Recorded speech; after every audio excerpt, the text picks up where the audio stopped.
Good morning, students. Vishaka ma'am here with our EVS subject, lesson number 6, getting to know the place we live in. Getting to know the place we live in means हम जहाँ रहते हैं उस जगह के बारे में information लेना या उस जगह के बारे में जानना. Okay, so now we start.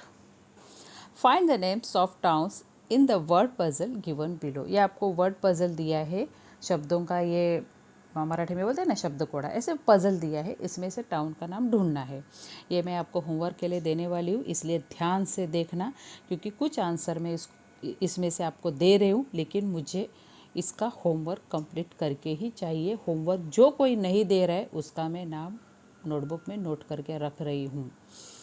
तो find the names of towns in the word puzzle given below. ये आपको पजल दिया है, उसमें से टाउन के नाम ढूंढना है. पहला देखो क्या है, कौन सा नाम मिल रहा है. पहला हमें देखो पुणे, PUNE, पुणे, पुणे मिला. देन सेकंड क्या कौन सा है, नासिक, NASHIK, नासिक, नासिक मिला. उसके बाद देखो सातारा, SATARA, सातारा, सातारा मिला. उसके बाद देखो लातूर, LATUR, लातूर. उसके बाद थाने देखो, THANE, थाने. और लास्ट का कौन सा है, कोल्हापुर. ऑलमोस्ट मैंने ऑलरेडी आपको 4-5 नाम बताए हैं. तो और इसमें से और आपको मिल रहे, जितने मिल रहे वो ढूंढकर मुझे होमवर्क में देना है. Let's start.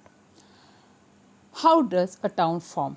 How does a town form means town means township. How does a town form मतलब लोकेलिटी कैसे बन गई. In very old times, before man began farming, he lived a nomadic life. He was dependent on hunting animals and gathering fruits, roots and buds for food.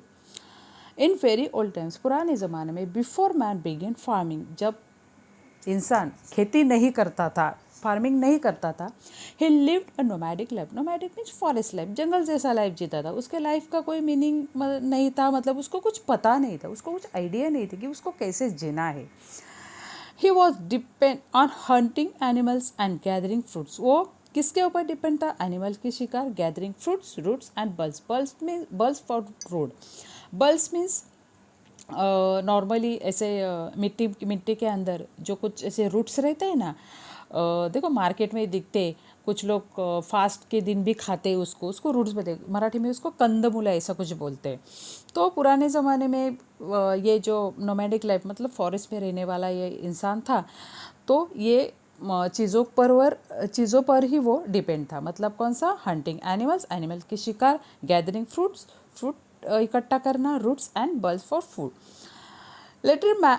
Letter man learn to grow crops. उसके बाद उसने learn किया मतलब सीखा, to grow crops. Crops कैसे उगाते, मतलब crops कैसे लेना है, खेती कैसे करना है, ये बाद में उसने सीख लिया. He began to settle where he found suitable land and water. He began to settle, वो settle हो गया कहाँ, where he found suitable land and water, जहाँ उसे suitable land and water मिला, जहाँ उसे पानी और अच्छी तरह से ज़मीन दिखी, वहाँ वो settle हो गया. People began to build houses in such places and settle there. उसी की तरह और भी पीपल्स, उसके कोई कजिन्स रहेगा, फ्रेंड्स रहेगा, वो भी ऐसी जगह पे सेटल हो गए. They began to help each other in farming. वो एक दूसरे को फार्मिंग में हेल्प करने लगे. Their houses near close by. और इसी तरह उनके एक दूसरे के साथ, एक दूसरे के आसपास ही घर दिखने लगे.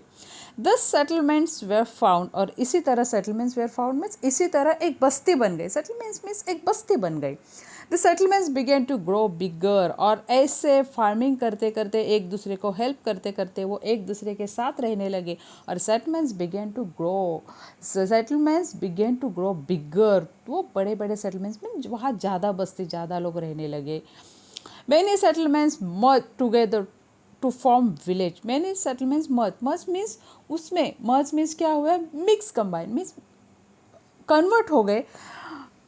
Many settlements merge together to form village. और ऐसे सेटलमेंट्स विलेज की तरह एक मर्ज हो गए, विलेज की तरह, विलेज उनका एक विलेज बन गया. People fail safer living in such settlements. और ऐसे सेटलमेंट्स में रहने के बाद पीपल्स को क्या होने लगा, सेफ लगने लगा, क्योंकि एनिमल्स का, वाइल्ड एनिमल्स का डर नहीं, क्रॉप प्रॉपर हो रहा है, फार्मिंग प्रॉपर हो रहा है, एक दूसरे का हेल्प कर रहे, दूसरा हेल्प कर रहा है, तो इस तरह उन्हें क्या लगा, अपना लाइफ थोड़ा सेफ लगने लगा।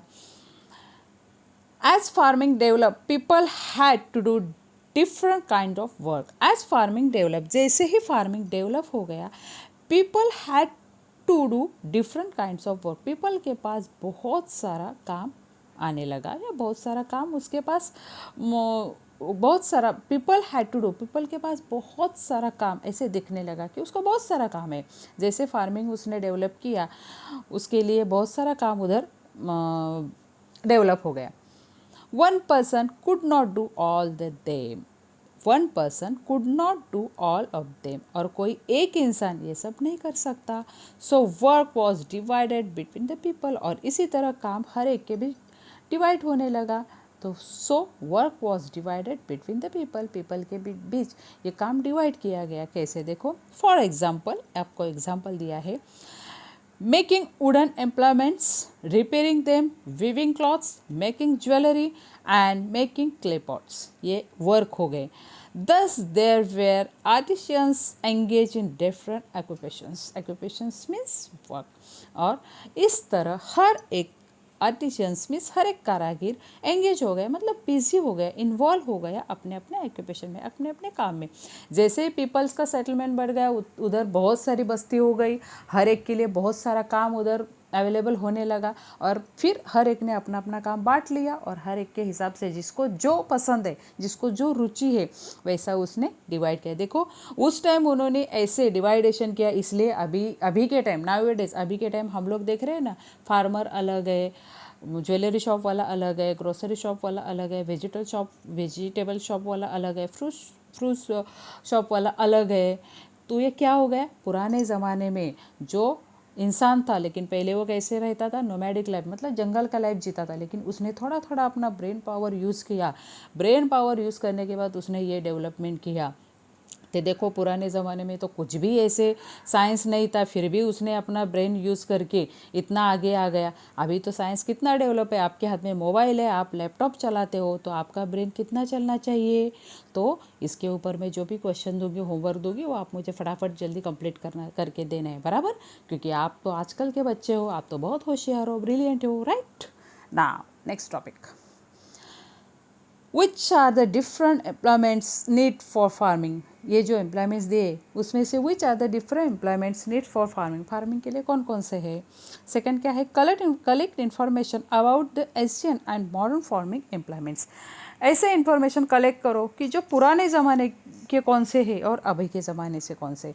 पुराने का ज़माने से इसमें से कौन से है, अभी के ज़माने, अभी तो मुझे लगता है ये भी अभी यूज़ किए जाते हैं, लेकिन पुराने ज़माने में कौन से एम्प्लॉयमेंट्स, कौन से वेपन्स वो यूज़ करते थे for agriculture.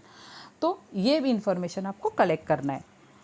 Visit and agriculture exhibition, agriculture exhibition को विजिट करना है। हमने हमारा मराठी का लेसन रीड किया था ना, प्रदर्शन, उसमें देखो पापा एग्रीकल्चर एम्प्लॉयमेंट्स अपनी बेटी को दिखा रहे थे। तो visit and agriculture exhibition.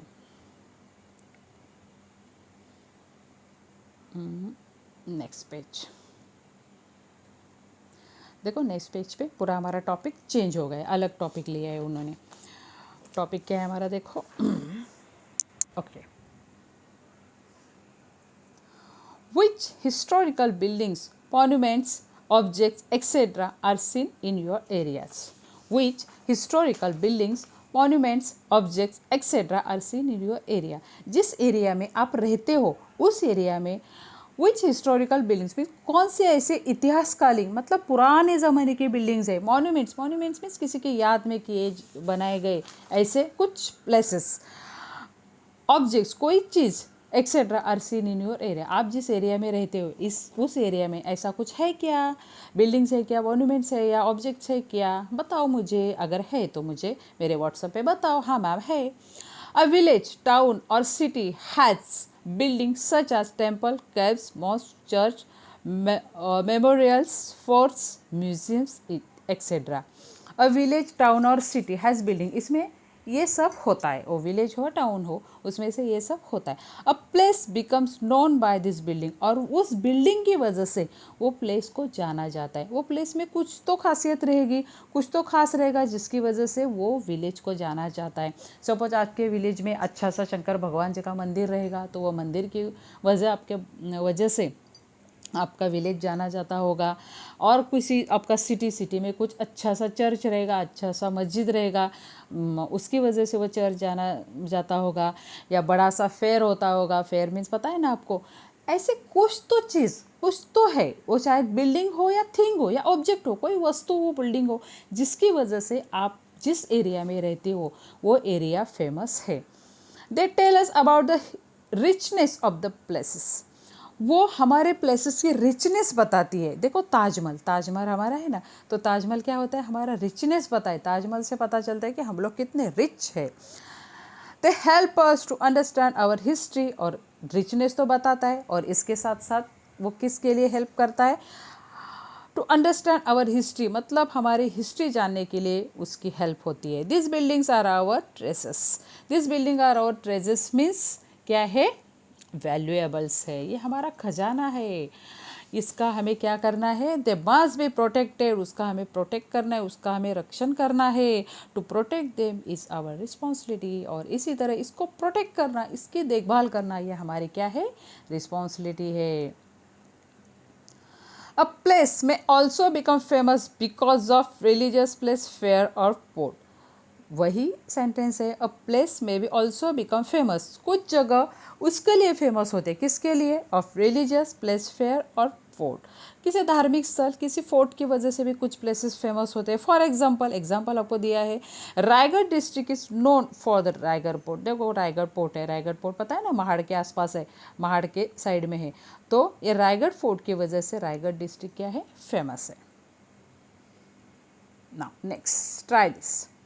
Ask your teacher or parents how your place got its name. Ask your teachers, अपने टीचर्स से पूछो, मुझे पूछो, या अपने पेरेंट्स से पूछो, ग्रैंड पेरेंट्स से पूछो, और ब्रदर सिस्टर से पूछो। क्या पूछना है, how your place got its name, आपकी जगह जहाँ आप रहते हो उस जगह को वो नाम क्यों दिया गया है। Find out and write down names of places which have been named after a person, fruit, flowers, trees, animals, birds or water. ऐसे कुछ चीज़ का खोज करो कि जिसका नाम किसी एनिमल, फ्रूट्स, किसी भी वजह से उसका नाम फेमस हो गया हो।